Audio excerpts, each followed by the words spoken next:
Hey guys, today we're going to do some DIY projects that are for your desk or home office, but you can use these ideas for your vanity or your room, wherever you want. Just make the projects your own. And I'm going to be using items that are very budget friendly and easy to find. You can find these at most craft stores or like home improvement stores. So one item you're going to see repeatedly in this video is gold spray paint, because I'm really into the whole mixed metals theme right now. I had a lot of silver from last year and I wanted to incorporate some gold, so that's sort of what I'm doing, but make them make these items whatever color you like, whatever you're into, and whatever matches your decor. I'm also going to use this little it's like gold leaf in a tube. It's called Rub and Buff. So there's a couple items that we're going to be using in this video. So all right, let's go ahead and get started, guys.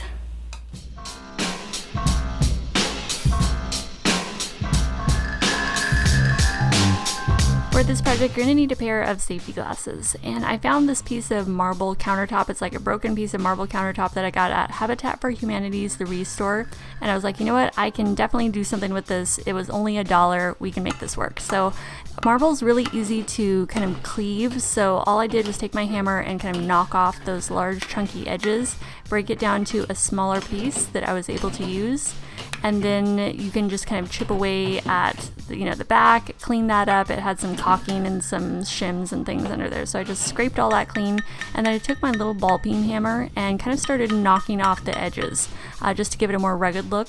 And then I used Michael's belt sander, just flipped upside down to sand. It has some heavy scratches, so I needed to sand those out. You can definitely sand by hand too. It just depends on the piece that you have and if it has scratches or if it's perfect already. So that edge there, I want to cleave that a little bit more, so I'm just going to take my ball peen hammer again and just sort of knock in the direction where you want it to chip off. So I wanted that top part to chip a little more, just like that. Now we're ready to give the top a more polished finish. So I'm using this wet dry sandpaper. This is 400 grit, and I'm just spraying water on the top of my marble. So I'm just kind of scrubbing it in little circles, just sanding it in circles, just to give it that more polished look. And just go with the highest grit that you can find of sandpaper. This was the highest that I could find at the time. Now we're ready to add some gold edging. So I'm using this Rub and Buff. It's kind of like gold leaf in a tube. And there's different ways to apply this. You can use a brush, a soft cloth, your finger, whatever sort of technique works for the look that you're trying to achieve.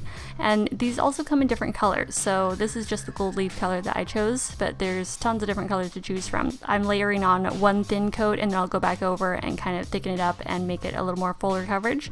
And then I'm taking my finger and just bringing it up over the edge, so it looks like a slab that was cut open, and the outside was like a gold nugget and the inside is like white marble. So now I'm just going to be using my rubbing alcohol on a cotton pad to just clean up the back before applying these bumpers. And the bumpers are just to protect whatever surface you're going to be setting your new marble tray on. And you can use any kind of bumpers. You can use the felt ones if you have those. I just already had these rubber ones, so I'm just using these.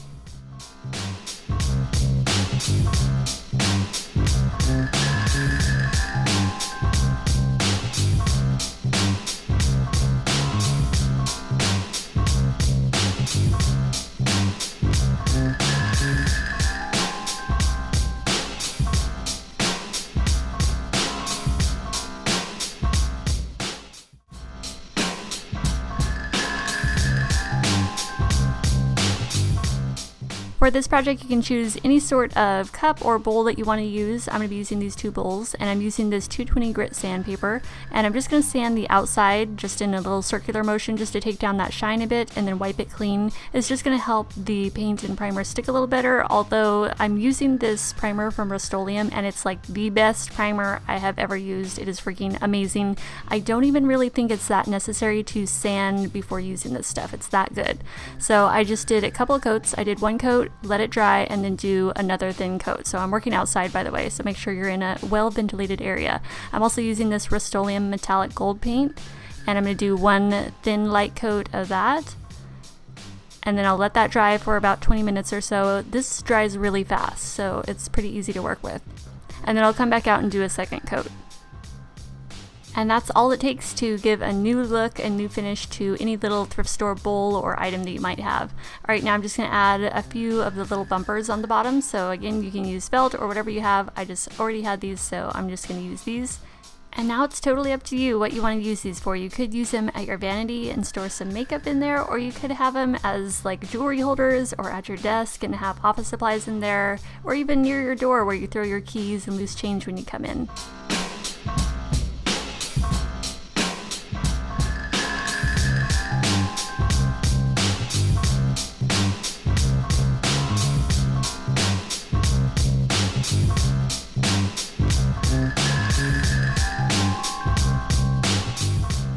For this project, I'm going to be using terracotta pots, but you can paint any pots that you want.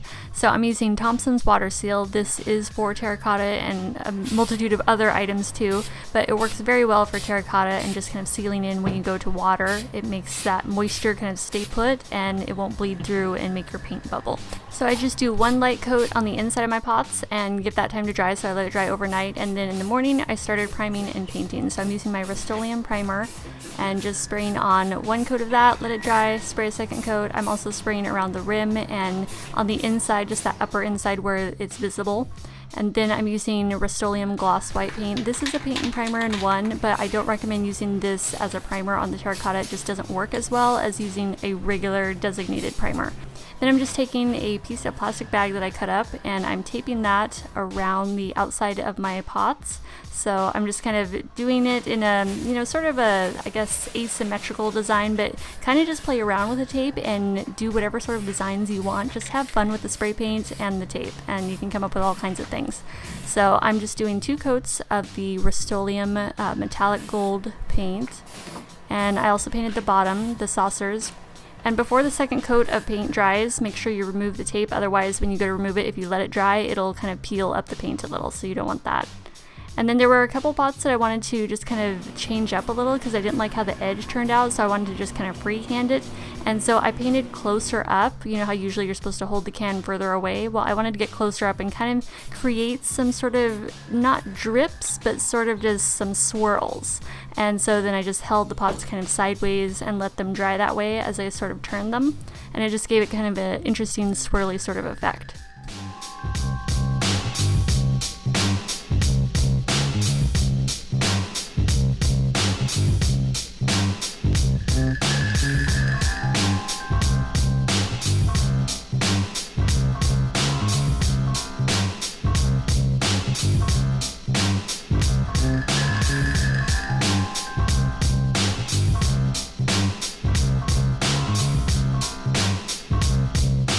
So every once in a while it's time to refurbish your old mouse pad, and mine has definitely seen better days. So I'm going to be recovering it with this white faux leather that I got at the fabric store. So I just set my mouse pad on there, trace it out, and then cut that out, and then I'll take that piece and set it on there, make sure it's trimmed up, make sure it's going to fit perfectly. And then I'm going to be using this ribbon for the edging because I don't like that the edge of my mouse pad is black. So I'm going to be taking a little bit of this, and this is going to be my trim around that outer edge. So I'm just measuring that out, and I'll just cut out however much I need. I'm using 3M Super 77 multi-purpose spray adhesive. This is the kind I use all the time for all sorts of projects. Now I am starting out with this, for the ribbon, to attach the ribbon around that edge, but some certain mouse pads I notice are really porous compared to others. I've used this before on other mouse pads and it worked great. This one, not as much. So pretend I'm using E6000 because I went back in and added a little bit of E6000 in certain places. Kind of like right where your hand rests on the mouse pad, the ribbon started to just lift up a little bit and kind of bubble a little, and so I was just like, you know what, we're gonna use some E6000 because that stuff works on anything, and that's definitely what I would recommend just because the sides are so porous. But the spray adhesive works really well for the top of the mouse pad. I always use it, and so this is just the faux leather that I'm just placing on there right now. So I just gave it a good spray of the spray adhesive and just pressed that faux leather down there, and we are good to go. Here's the E6000 I'm talking about. It works awesome on porous as well as super slick surfaces. So E6000 is really kind of my go-to adhesive for any surface.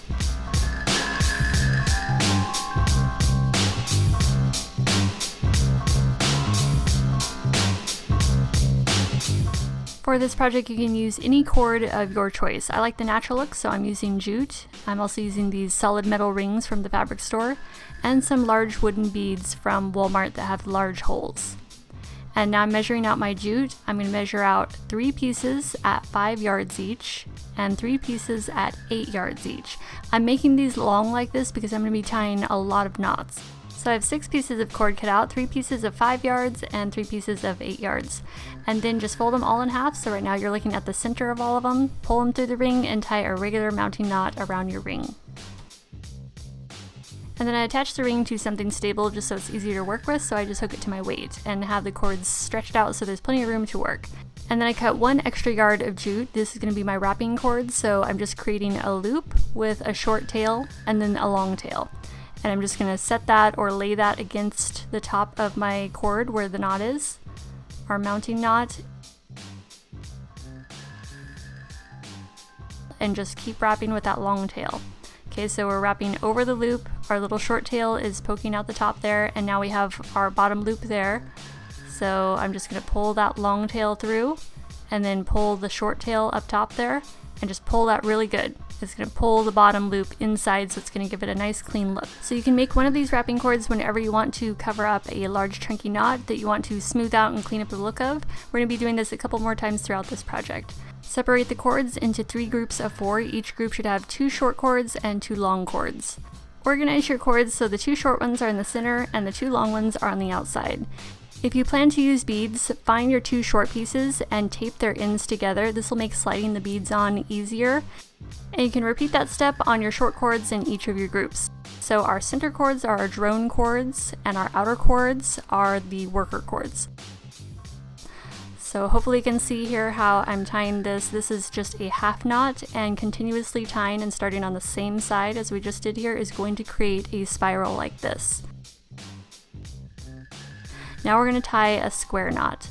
So I'm starting the same way, just with a basic half knot. 1 cord's over the top, the other cord goes underneath and through the loop, and you tighten it up. And now we're taking the left side and pulling that cord across the top, and the right side is going to go underneath, behind, and through the loop.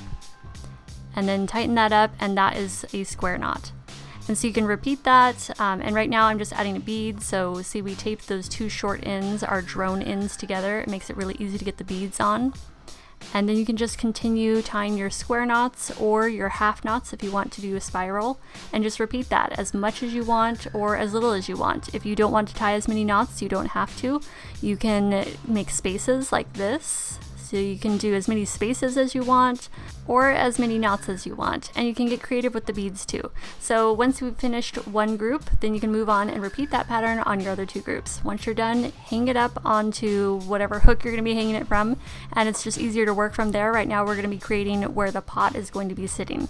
So right now I'm doing the same exact thing. I'm doing square knots, and I just make 1 square knot. You can see how they're sort of brought together, right? We still have 2 drone cords and 2 worker cords. So you always have the same whenever you're doing a square knot.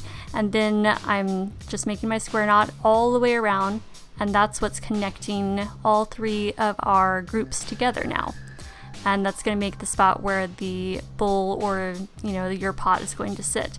And so we have 1 row done, and now I'm going to do a 2nd row of single square knots, doing the exact same thing, just finding a set of 4. The 2 center ones are my drones, the 2 outer ones are my workers, tying my square knot.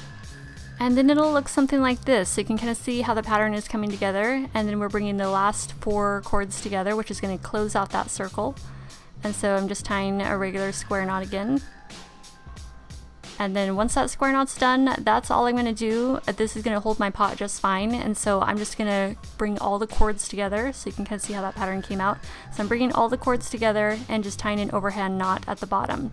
So this is going to be at the base of where my plant pot is going to be. Now you can leave the knot as is, or you can do another wrap cord over it just to kind of clean it up a bit. So that's what I'm doing here. So just like we did in the very beginning, and I'm just trimming off those extra little ends. And I have just enough cord length left over to make a double plant hanger. So that's what I'm doing. I'm just repeating the process, just on a smaller scale. I have my ends taped together. I'm doing my square knots, adding some beads, doing some of the square knots for the basket part where the pot's gonna hang, and then tying an overhand knot at the bottom, and then doing a wrap cord over that knot. And then on the very bottom fringe, you can add some beads and then just tie regular overhand knots. You can fray out the fringe a little if you want and just give it a more kind of rugged look.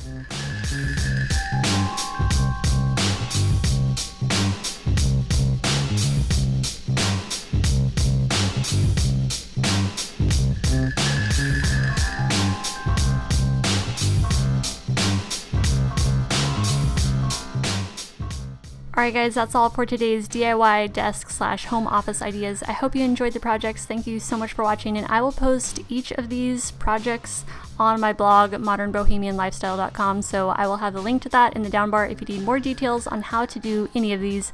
I will slowly be uploading all of these projects there. So thank you so much for watching. Bye guys.